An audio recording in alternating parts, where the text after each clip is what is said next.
Hi everyone, today we're joined by Brian Baglow. Brian Baglow is an absolute iconic figure of the Scottish gaming community. He's been around since Lemons. This is his story. Hi everybody, welcome to Control, Alt and Compete. Today we are joined by none other than Brian Baglow. Brian, how are you? I'm very well, thank you, James. Thanks for having me.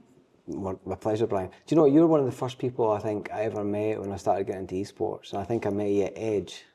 Do you remember? 2018, 2017 possibly? It wasn't, I can tell you exactly where it was. When was it? It was Engage Invest Exploit at the McEwen Hall, and it would have been 2015. Right. Because it was before Jamie arrived, that's my son, and I was still the editor at Digit. And I remember you coming up and going, "You Brian Baglow?" And it's, "I'm James, I'm going to do esports." And I went, "Oh, we should talk," and then promptly forgot all about it. Yeah. Because I wasn't doing games at that point. I was on a man in a mission back then, just like I was talking to find out who was in the industry, who was doing what, but you're always somebody that's people said to speak to, and you still are. Oh, totally. You know, it's either this. I've tried getting proper big boy grown-up jobs 3 or 4 times, and I keep getting sucked back into the whole games world. So I've just decided to relax and go with it. So here's one then. What drives you then, Brian? What's the big goal? We could probably go back and talk about. We'll go back and talk about how you started, but what would you find the main goal for you? What's the big driver for you? Spite. Spite. It used to be love. And then That's a good driver. My soul ground away by it. It's like decades, James, of cynicism and, you know, apathy and all of the fun things that we know and love about. No, I'm kidding. I know you're joking. You're joking. So the games industry just changes all the time. Yeah. So the way it was, I joined in 1993, and it was a completely different world. And then, you know, in the mid-90s, early 2000s, into the, you know, the mid-teen thousands, all the way through to 2025. It's different every single year, and that's just going to continue. Yeah. So whatever you think the games industry is, the games ecosystem is, and you can guarantee in 5 years' time it's going to look totally different. And so it's just that totally fascinating area. You know, it's not like working in an office and you know that in, you know, 2040 I'm going to be doing the same thing. Just a different version of Word. Exactly. Yeah. So how did you start off? And did you start off was it with Rockstar? Were you in there at one point with testing? No, I was with Rockstar, but no, I started way back in 1993. Right. And I applied for a job at DMA Design. So they had just come out the back of doing Lemmings, more Lemmings, you know, Lemmings 2, Son of Lemmings, Revenge of Lemmings, you know, the whole Lemmings thing. How many Lemmings is there then? Oh, millions of them. Have you not tried to save them? Could you do a mastermind on Lemmings, do you think? No. Right. No, that was before my time. But so they had just started a whole bunch of new projects with a company called BMG Interactive. And I had applied because one of my friends got a job there as an audio programmer, and he kept sending emails back going, "Oh my God, it's so good. You know, they've got a free Coke machine, they've got a pool table in the office." And I was sitting at Marconi, the big defence place in Fife, going, "My life sucks." And I was doing my degree at the time in software engineering, and I suck as a programmer. Yeah. So I had applied when DMA advertised and very quickly got found out as a pretender. Right. And so I was crushed. But 6 months later they were advertising again, and I reapplied, but I sent them a CV that I swear was half an inch thick, of such a huge amount of lies and bullshit. I mean, absolutely outrageous. That's before AI. So that took you a long time. Oh no, I wrote the whole thing. Yeah. And sent it in, and they asked me as an interview and gave me a job as a writer. And I got this horrible little unloved top-down driving game where you played a cop and you had to go around and arrest bad guys. Okay. Called Race and Chase. Right. And it wasn't very good. And so after 6 months of fist fights and design arguments and more fist fights and drunken fallouts, we decided to let you play the bad guy and change the name from Race and Chase to Grand Theft Auto.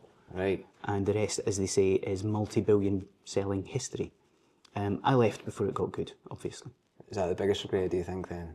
No. Oh no, I've had many more regrets than that. But so I started as a writer. I was doing all of that. We did everything from song lyrics, heavy metal and country and western, all of that kind of stuff, all the way through to you know, the missions in the game. Yep. Interesting fact is the level designers went through and actually built the missions. You know, go here, jump in this car, drive there, get out, shoot a guy, jump in a motorbike, take it to the docks, do all. And so they would create this entire sequence of events, and then I would get it and have to figure out what to do, why. You know, why is the player doing so this? to make it into the story. Yeah. So it's, and then, of course, you say that it's similar to what it's like now. It's still the same thing. Oh, totally. I mean, we ended I up did writing- layers, but Yes. Oh, yeah. No. The heart and soul of the game was the same. But as the writer, trying to convey meaning in a completely non-linear game where you could pick up the missions in any order you wished and try and give people a sense that they were, having an impact in the world was challenging. do you think that happens a lot with games then? Because you do get games sometimes, and then certainly my wife loves gaming, but she likes the story games so hard that it's got to have a good story, but some stories don't really make sense. Do you think so? That's a problem, that maybe they create the game, they design levels, and then it's to that guy's job to try and piece it together. That's why maybe it doesn't work. So it's way less common than it was way back in the day. But it was a common problem at various studios and at various points in the history of games, because I used to lecture at Napier to screenwriters, creative writers, directors, producers, etc. And they were all taught, first thing you get taught is write the script, because it's entirely impossible to do a film, TV series, a stage play, without a script. Totally possible to finish a game without one. So you finish the game and then you get the writer in. And that used to be pretty much the way it was done. But thankfully now we've gone from writers to narrative designers, and so they play a much bigger role in figuring out how to convey meaning across the game without necessarily taking control away from the player and making you read words. Because nobody wants that. No, it is. And you'd be amazed at the number of times that people will just skip through and then looking for the shoulder and go, what do I do? I'll put my hand up, I'm bad for that. If I'm enjoying a game, if it's a first-person shooter game, I will just keep on wanting to just keep playing the game part. Absolutely. There are far better ways than just putting big words on the screen and making you press a button, to acknowledge that you have pretended to read. Yeah. So, it's one of the things I love about games is that they continue to change and evolve and are finding much better ways. We're getting so much more creative at keeping players engaged and doing fun things with them. So, And here's one for you then, right? When you talk about when you very first started, you talked about the Lemons. How big is it expanded with the amount of games companies based in Scotland then, from when you started?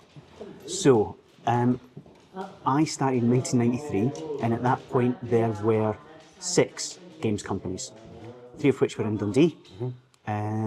In fact, to tell a lie, 4 were in Dundee, 1 was in Glasgow, 1 was in Edinburgh, and that was it.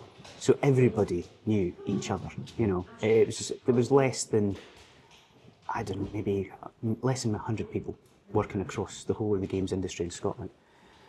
Fast forward to now, through various ups and downs and roller coasters, we've got, I would say, about 145 game studios across the Independent country. studios.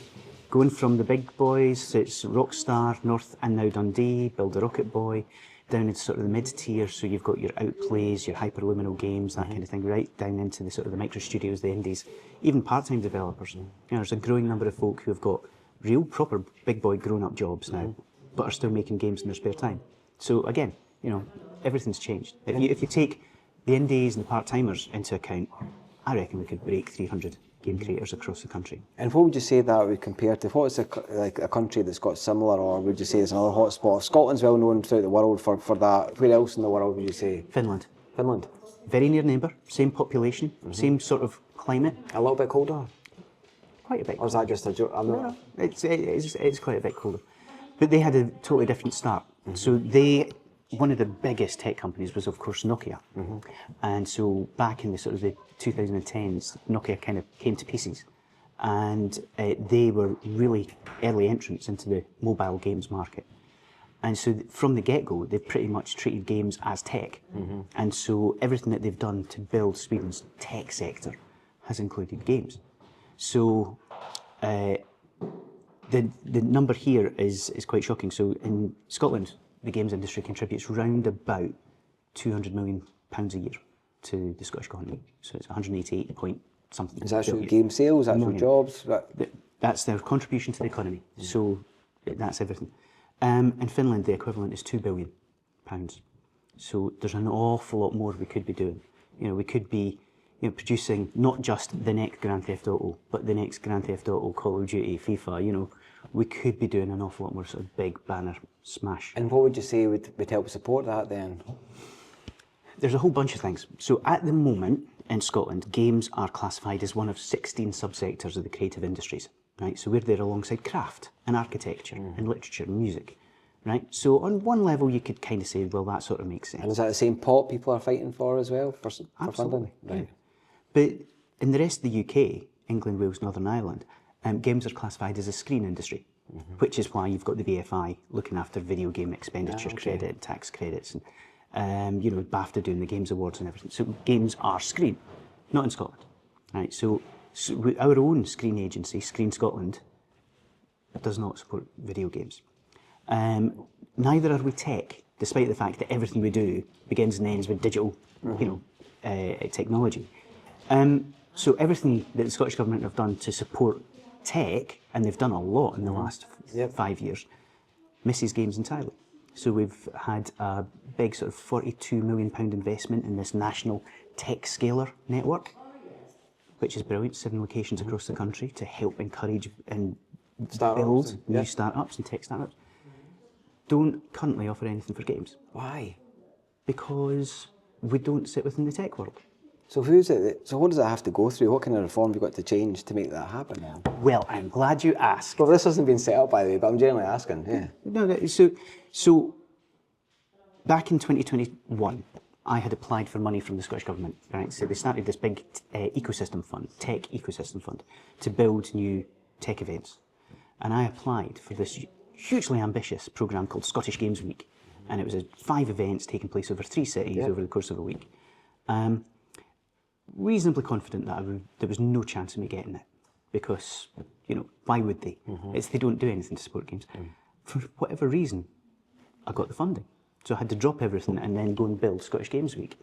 And it went so well, we were the case study for this fund. And so in 2023, we got a bit more funding and did it again, but bigger, better, faster, more bums on seats, more speakers, you know, all the things.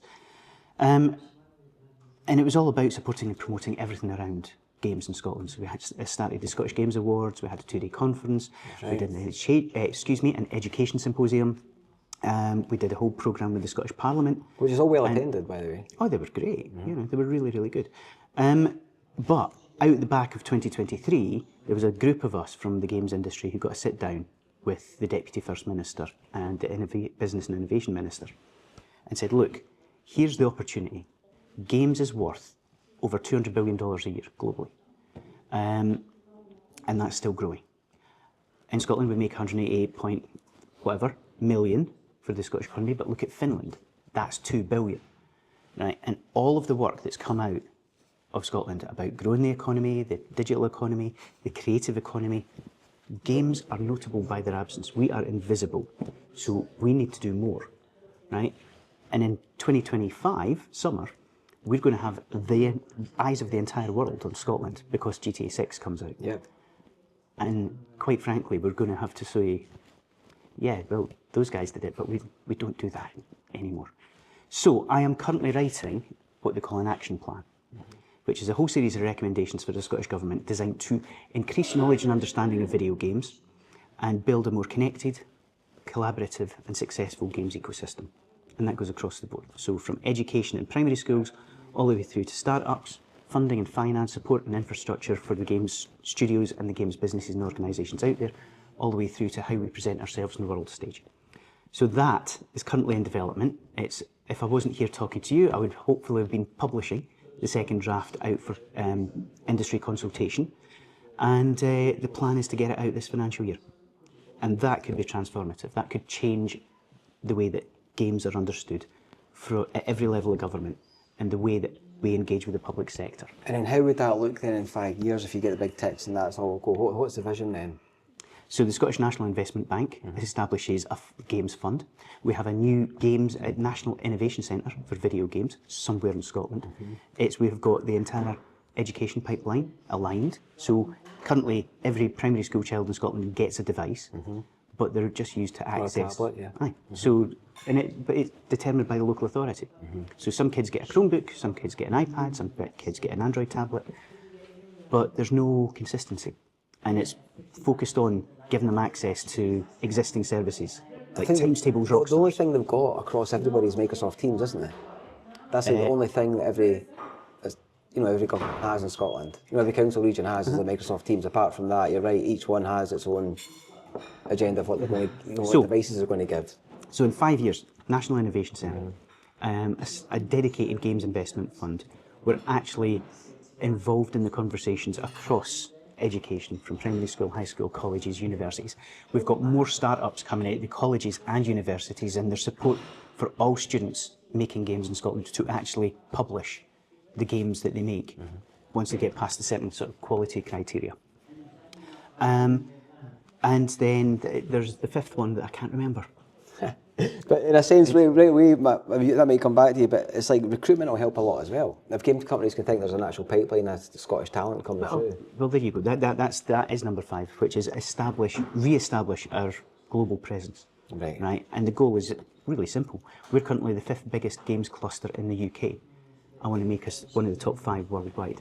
So why do you think it sparked in Scotland? Do you think just because of creative people? How do you think it started way back then that they all just suddenly happened to be in Scotland and Dundee with the games? Do you think we just seen this new technology and got us excited? No. So there's actually quite a neat and simple reason for this. Do you remember the Sinclair ZX Spectrum? I've got one.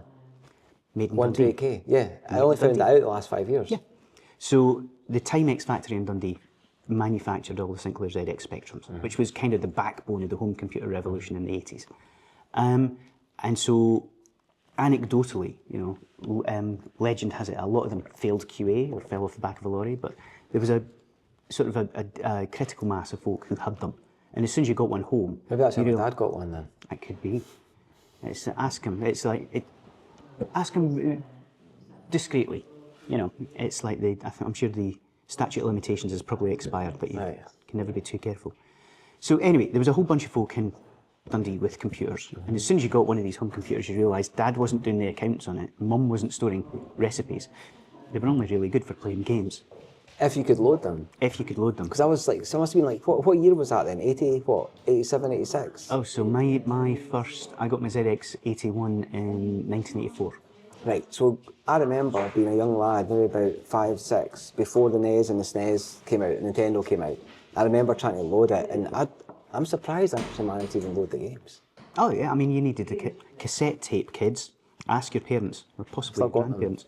And you had to play the cassette tape with it jacked into your computer, and it took the duration of the tape. Now, why did it load so weird?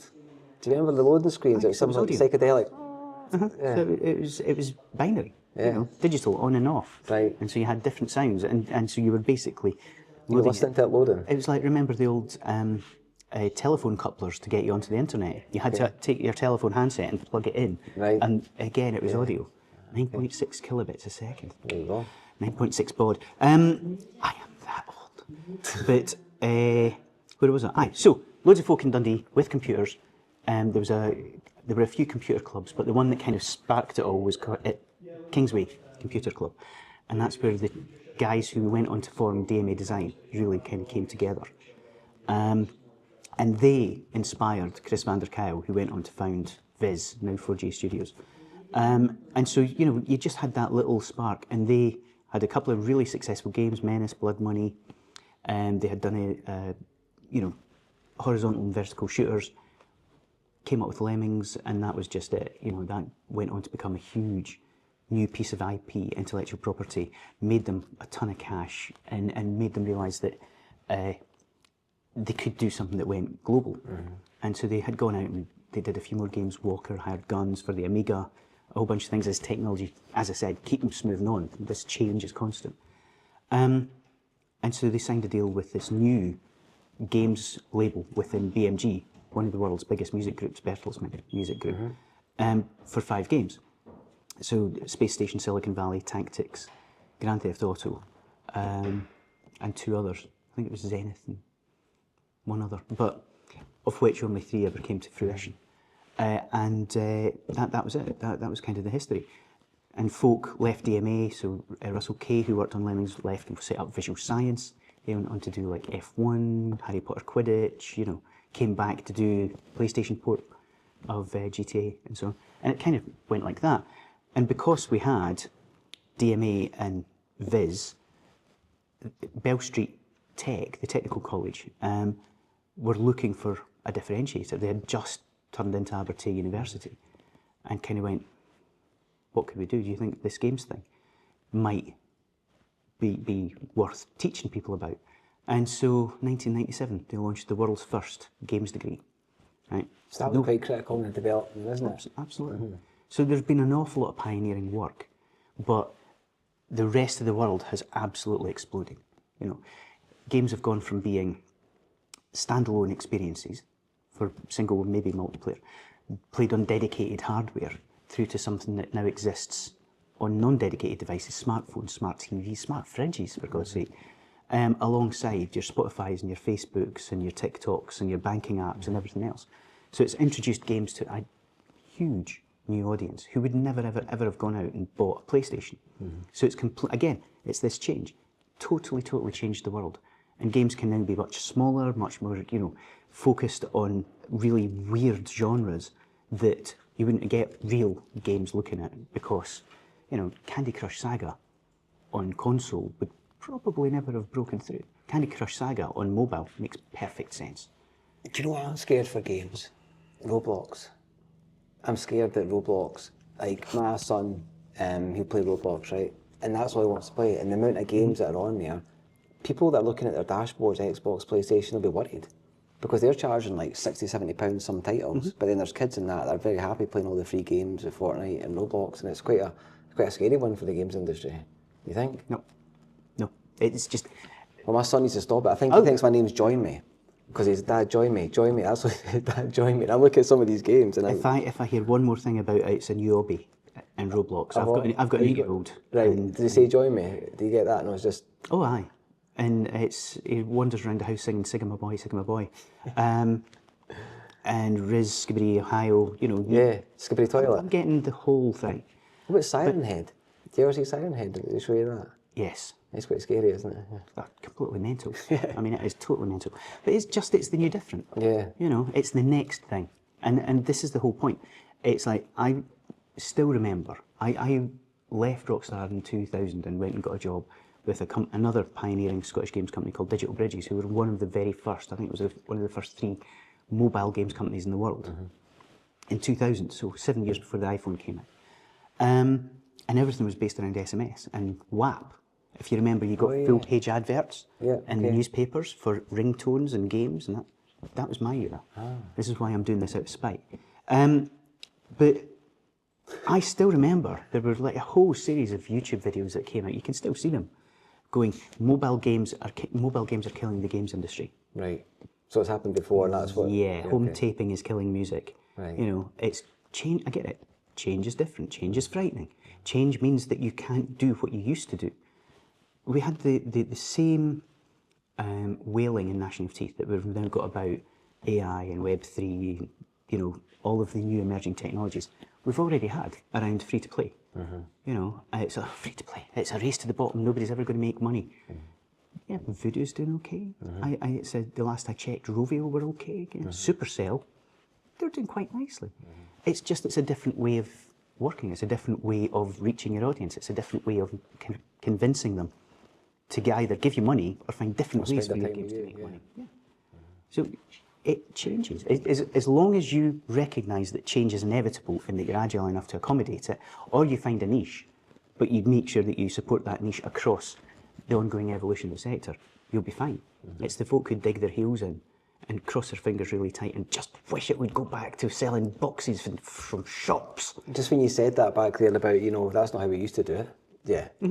But it's the same with Roblox and Fortnite. You know, more and more of the big games out there are now predominantly, reliant on user-generated content. So if you build a game and then you put it out there with the tools, and your audience are building games because they're massive fans, and whether you monetize them or not, you know, and there's a discussion to be had around the ethics of Roblox and user-generated content and how they reward people, but that's a different thing. There are games companies out there making a living out of Roblox. There are games companies out there. Football clubs now as well that are certainly making their own Roblox games to engage and look at it as a revenue stream. There are fashion designers out there that are now trialling new designs in Roblox and Fortnite. It's like we're now seeing music artists launching albums in Roblox. And Sheeran did it, you know, and Fortnite. Which is really cool. And once again, it's a way we all engage as a family. I remember watching the Ariana Grande one, and my wife and my kids, and we were watching the Fortnite one. It was really cool. But Then afterwards, I had to buy the skin. Yeah, but this is the point. It's like everything's changing, and just going. One of the problems we've got as a country, as a nation, not just Scotland but the UK, is that we've got this weird kind of self-imposed definition of real games. These are real games. Real games comes on discs in boxes and shops. See, that's real games cost 50, 60 quid. Real games are played on dedicated devices. Real games are for me. Yeah. Everything else that everyone else plays, Wordle, that's not a real game. I used to feel like that. I don't think it's snobbery. I would finish a point, but I was definitely the kind of person, if it wasn't a PC, if it's not on a controller, if it's on the mobile, it feels less of a game, I don't really want to engage with it. Okay. Why? Then because it's not for you. So the whole hyper-casual games market, right? There is a category of game, it only exists really on mobile, called hyper-casual.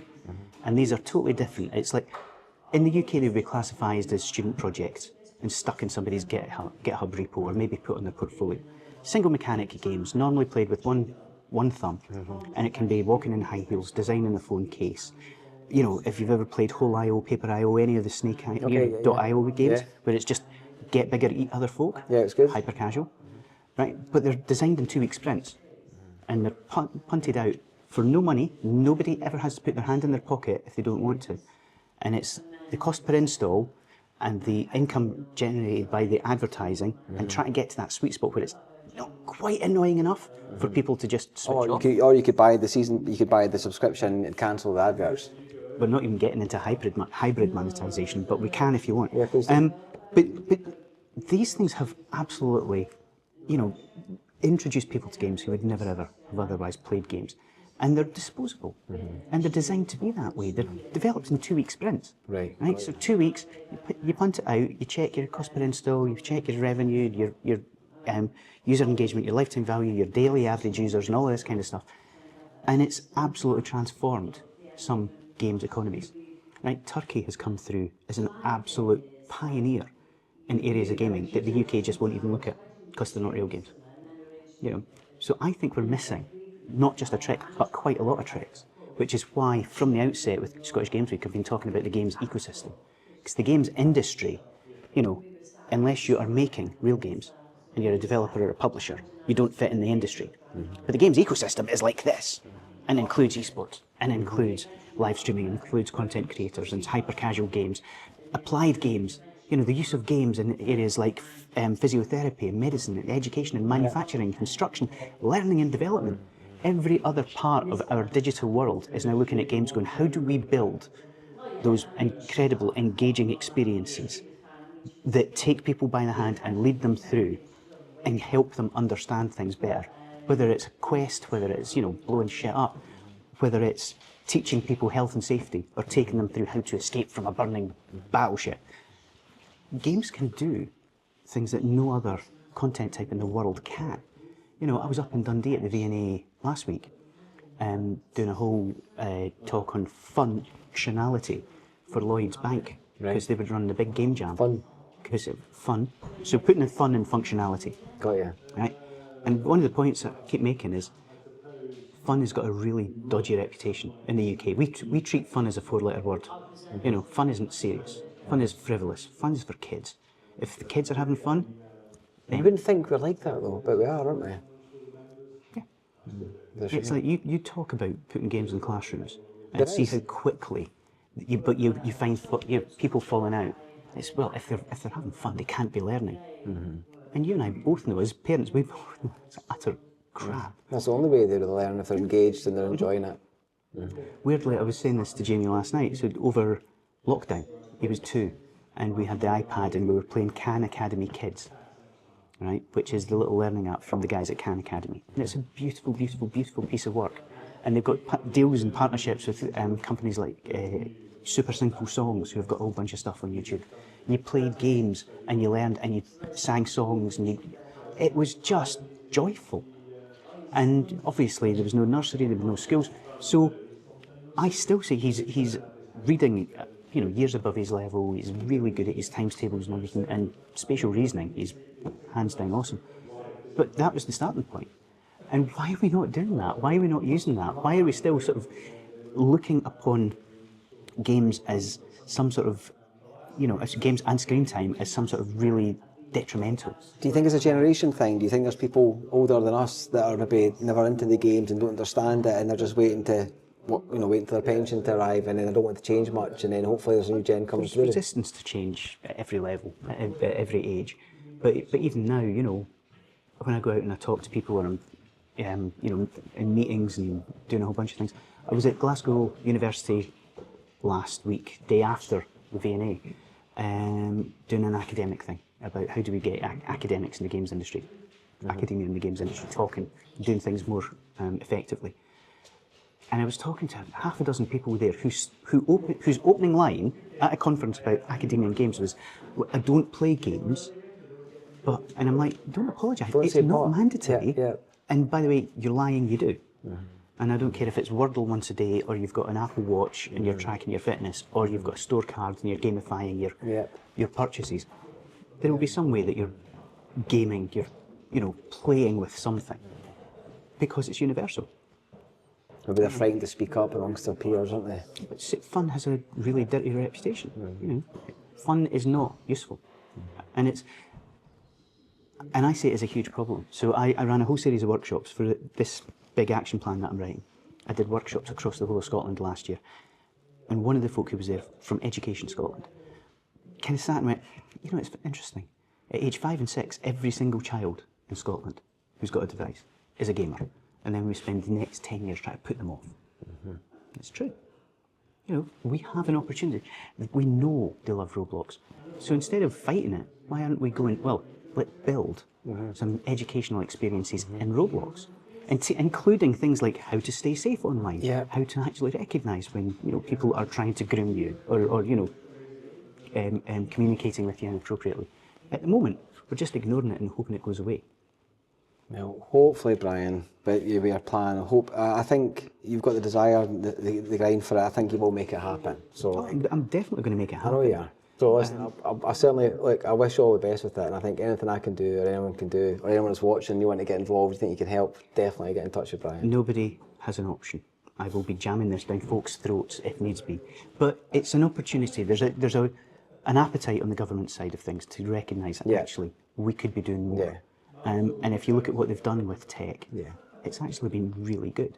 So if we can build that understanding, that appreciation of games outside, the unicorns and the Grand Theft Autos and the Minecrafts, and get the whole sector represented at all of these conversations.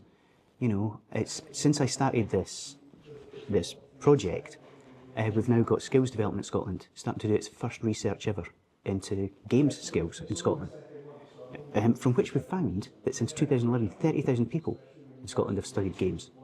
That's a lot. Where have they gone? I know. Because we've not even got 3,000 folk working in the sector.